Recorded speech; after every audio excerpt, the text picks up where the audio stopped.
안녕하세요, 여러분. 오늘은 저희가 받은 편의점 파산 면책의 특징이라는 문서를 좀 깊게 들여다보려고 합니다. 우리 주변에 정말 흔한 게 편의점인데, 그 운영의 속사정, 특히 파산까지 이르는 과정은 생각보다 훨씬 복잡하더라고요. 오늘 그 핵심 내용을 좀 짚어보겠습니다. 네, 이 문서를 보면 편의점 파산 사건들의 어떤 공통적인 특징들이 잘 드러나는데요. 음, 단순히 장사가 안 돼서라고만 볼 수는 없고요. 왜 문을 닫게 되는지, 또 점주들이 어떤 상황에 처하는지, 법적인 문제는 없는지 이런 것들을 좀 구체적으로 살펴보겠습니다. 그리고 지역적인 경향도 좀 흥미롭더라고요. 네, 저도 보면서 놀랐던 게 폐업 원인이 예전하고는 확실히 좀 다른 것 같아요.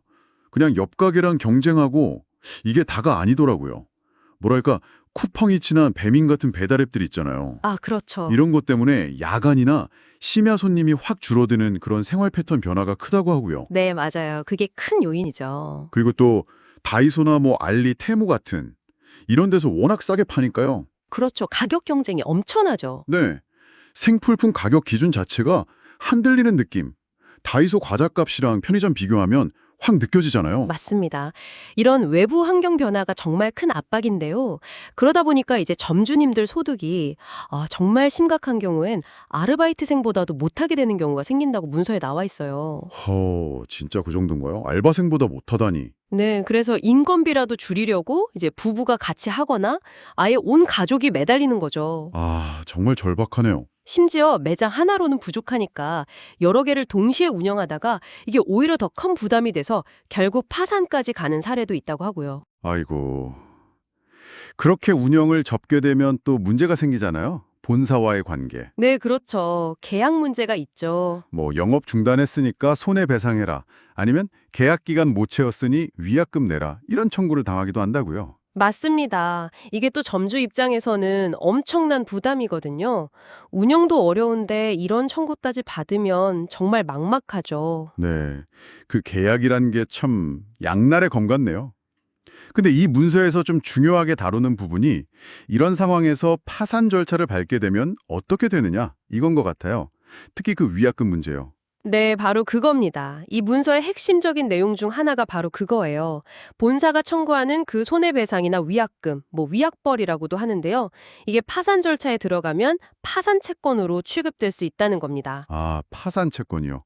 그게 구체적으로 어떤 의미죠? 그러니까 쉽게 말해서 법원이 인정하는 여러 빚 목록에 포함이 된다는 거고요. 이게 중요한 이유는 최종적으로 면책, 그러니까 그 빚을 갚아야 하는 책임에서 벗어날 수 있는 가능성이 생긴다는 뜻이거든요. 그럼 그 엄청난 위약금을 다 안 갚아도 될 수 있다 이런 건가요? 물론 모든 빚이 다 면책되는 건 아니지만요. 이 계약과 관련된 위약금 같은 경우는 면책 대상이 될 가능성이 있다는 거죠. 이게 어려움에 처한 점주들한테는 굉장히 중요한 법적 구제 수단이 될 수 있다는 걸 시사합니다. 그렇군요. 그게 꼭 끝이 아닐 수도 있다는 거네요. 법적으로 길이 있다는 점, 이건 정말 중요한 정보 같습니다.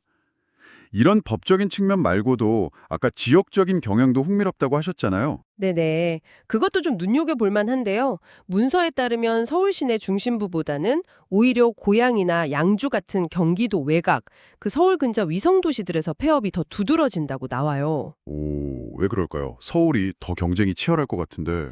글쎄요, 정확한 이유는 더 분석해 봐야겠지만 아마 서울 중심부보다는 유동인구가 좀 적거나 아니면 그 지역 나름의 또 다른 경쟁 환경이 있을 수도 있겠죠. 임대료 문제일 수도 있고요. 그리고 참고로 하나 더 언급된 게 있는데 경기 북부나 인천 지역 사업자분들은 파산 신청은 서울 회생법원에서 할 수 있지만 개인 회생은 또 관할이 다르다고 하네요. 파산이랑 개인회생 관할이 다르군요. 이것도 알아둬야 할 부분이네요. 네, 절차를 고려할 때 중요한 지점이죠. 자, 그럼 좀 정리를 해볼까요? 오늘 이야기를 들어보니. 변화하는 소비 패턴, 그러니까 배달앱이나 저가 플랫폼 같은 새로운 경쟁자들의 등장, 네, 그렇죠. 그리고 그 결과로 점주들의 소득이 정말 아르바이트생보다도 못한 수준까지 떨어지는 현실, 네, 안타까운 현실이죠. 또 폐업할 때 발생하는 본사와의 계약 문제, 특히 위약금 부담, 하지만 동시에 파산 절차를 통해 그 부담에서 벗어날 가능성도 있다는 점까지 확인했습니다. 저는 특히 그 점주님들 소득 문제가 계속 마음에 걸리네요. 네, 맞습니다. 오늘 저희가 살펴본 이 문서는요, 어쩌면 여러분이 매일 그냥 지나치는 편의점이라는 공간이 사실은 굉장히 복잡한 시스템이라는 걸 보여주는 것 같아요. 단순히 물건만 사고 파는 게 아니라 뭐 배달앱 성장이나 글로벌 플랫폼의 공세, 또 프랜차이즈 본사와의 그런 계약 관계 같은 정말 다양한 거시적인 변화들이 얽혀 있는 하나의 생태계인 거죠. 그렇네요. 정말 복잡한 생태계네요. 그래서 어쩌면 우리가 편의점을 그냥 소비하는 공간으로만 볼 게 아니라 이런 다양한 사회 경제적인 요인들이 교차하고 부딪히는 그런 지점으로 한번 다시 생각해 보는 건 어떨까 싶습니다. 네. 오늘 저희 이야기가 편의점 산업의 이면을 이해하시는데 조금이나마 도움이 되었으면 좋겠습니다.